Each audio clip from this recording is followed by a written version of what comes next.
Taarifa ambazo ni njema sana kwa wale ambao ni Team Russia ni juu ya kile ambacho kimefanywa na Urusi, ambapo wamefanikiwa kulirudisha eneo la Kursk ambalo lilikuwa lipo katika mikono ya Ukraine tangu mwezi wa 8 mwaka 2024, na hivi sasa eneo hilo limerudi katika mikono ya Urusi.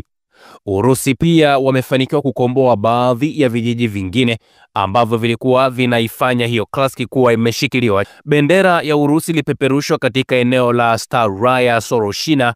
Hivi ndiyo eneo ambalo limekombolewa pale Kursk, katika eneo hilo ambapo kwa mujibu wa video ambazo mnaziona zinaonyeshwa namna ambavyo Urusi walifanikiwa kukomboa maeneo hayo na kupandisha bendera ya Urusi.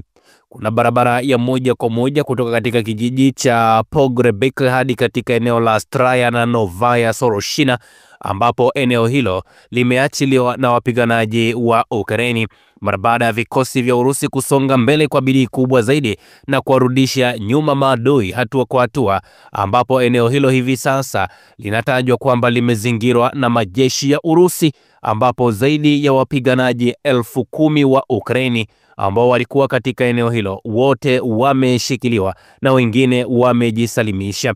Lakini pia jeshi la Urusi limekomboa eneo la Viktorovka, likakomboa eneo la Nikolaevka pamoja na hiyo Staraya Sorovina iliyopo katika hilo eneo la pale Kursk. Lakini kama haitoshi, tumeona baadhi ya wanajeshi wa pale nchini Urusi ambao wameshiriki katika kulikomboa eneo hilo wamesema hawafikiri hata kidogo juu ya namna ambavyo wamefanikiwa kuondoa katika eneo hilo mmoja kati ya wanajeshi au wapiganaji ambao alikuwepo katika eneo hilo kulinda raia katika eneo la Kursk. Amezungumza, amesema badala ya kuwa raia ambao tumejivika ngozi ya kupambana pamoja na risasi, kitu ambacho tunakiona kwa hivi sasa ni kufanya uamuzi wa haraka, lakini kuona namna gani ambavyo tunaweza tukalishikilia eneo hilo na lisirudi tena katika vikosi vya wapiganaji wa pale nchini Ukraine. Ifahamike eneo hili la Kursk lilikuwa ni eneo la kimkakati sana ambalo lilipelekwa wapiganaji wa Ukraine pamoja na mamluki kutoka magharibi ambao walikuwa wanalishikilia eneo hilo, na Ukraine imetangaza kwamba inataka kuondoa wapiganaji wasiopungua 10,000 katika eneo hilo ambao wamezingirwa na majeshi ya Urusi. Hivyo wanajeshi hao waliokuwa wengi waliamua kujisalimisha kwa Urusi.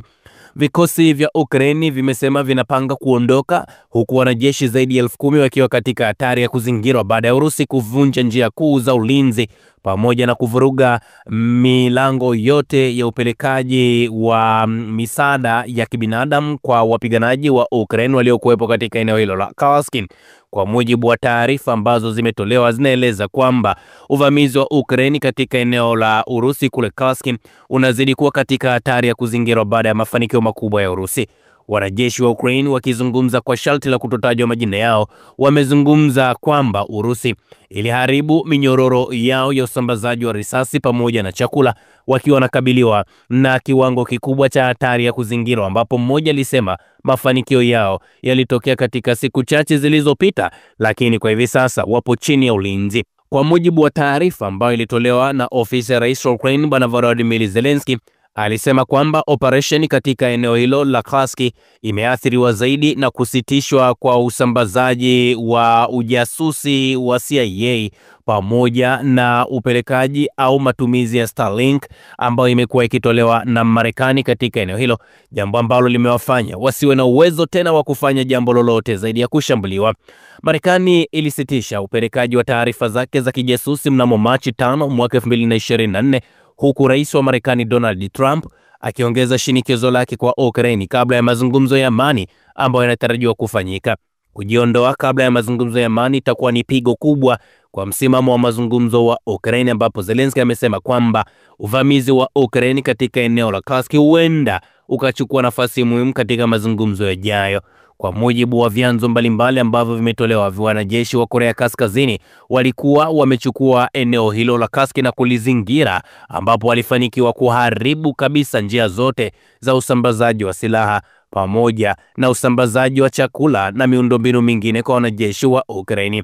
hadi wanajeshi 12,000 wa kule Korea Kaskazini wanadaiwa kwamba walikuwepo katika eneo hilo la Kursk mara ya mwisho, ambapo walikuwa wanasaidia vikosi vya Urusi katika kukabiliana na uvamizi wa Ukraine ambao ulianza tangu Agosti mwaka 2024 baada ya ripoti ya Januari kwamba askari wa Korea Kaskazini walikuwa wapo nyuma ya eneo hilo kwa ajili ya kuisaidia Urusi kufanya ulinzi katika maeneo hayo, na hatimaye vikosi vya Ukraine vimeamua kunyosha mikono na kusema kwamba wao hawawezi tena baada ya kuzingirwa na majeshi ya Urusi. Rais wa Ukraine Bwana Volodymyr Zelensky ametoa wito wa kuongezwa vikwazo zaidi dhidi ya Urusi baada ya mashambulizi makubwa ya anga kuikumba Ukraine kwa usiku wa pili mfululizo na kuua takribani watu 20, huku kukiwa na ripoti kwamba rais wa Urusi Bwana Vladimir Putin yuko tayari kwa lolote katika eneo hilo.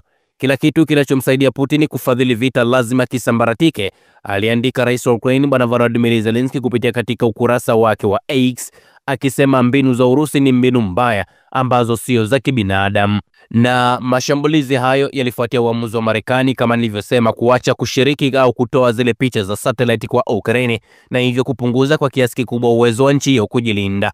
Ifahamike Ukraine imelikalia eneo hilo tangu mwaka 2024, lakini nafasi zake huko zimezorota katika miezi ya hivi karibuni, huku Urusi ikileta wanajeshi mbalimbali kwenda kushiriki katika eneo hilo.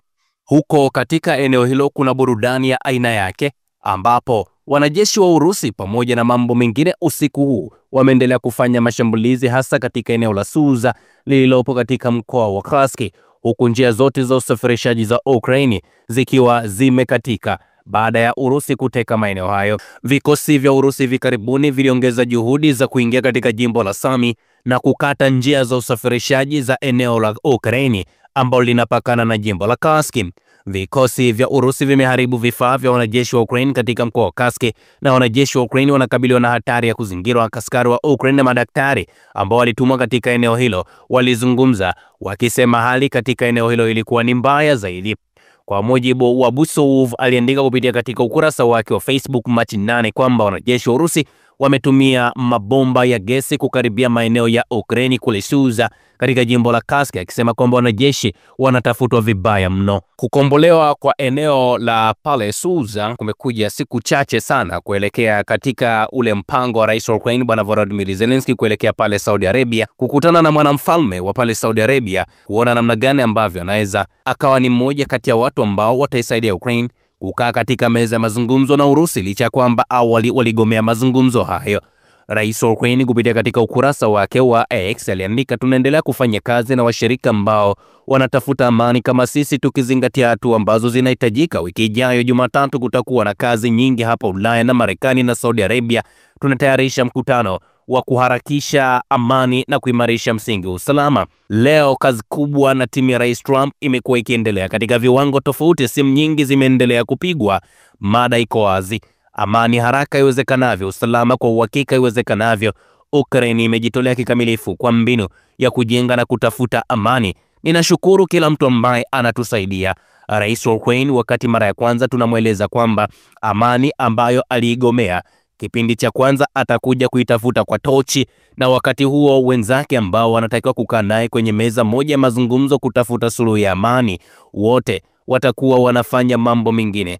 Lakini kwa hivi sasa rais wa Ukraine Bwana Volodymyr Zelensky ndicho kitu ambacho kinamkuta, anaitafuta amani kwa tochi, huku watu ambao wanatakiwa kukaa nao kwenye meza mazungumzo wameshafunga milango, hawataki tena kumsikia mtu anaitwa Rais Volodymyr Zelensky, huku akipewa masharti magumu zaidi ya kuhakikisha kwamba anayafuata. Hapo ndipo watakapokubaliana na mipango ya bwana Rais Volodymyr Zelensky. Wakati huo mataifa mengine makubwa zaidi ambayo yalikuwa ni washirika wake yakiendelea kujitoa mdogo mdogo baada ya kugundua kwamba bango ni kubwa. Marekani amekuwa ndio kiongozi kinara wa kutaka kujiondoa katika usaidizi pale nchini Ukraine, akisema rais wa Ukraine hana shukrani. Rais wa Ukraine ni mtu aliyejawa na dharau, lakini wanahitaji kumuonesha kwamba yeye bila wao haendi popote mbele ya Urusi. Usisahau kusubscribe, like na kubonyeza alama ya kengele. Asante.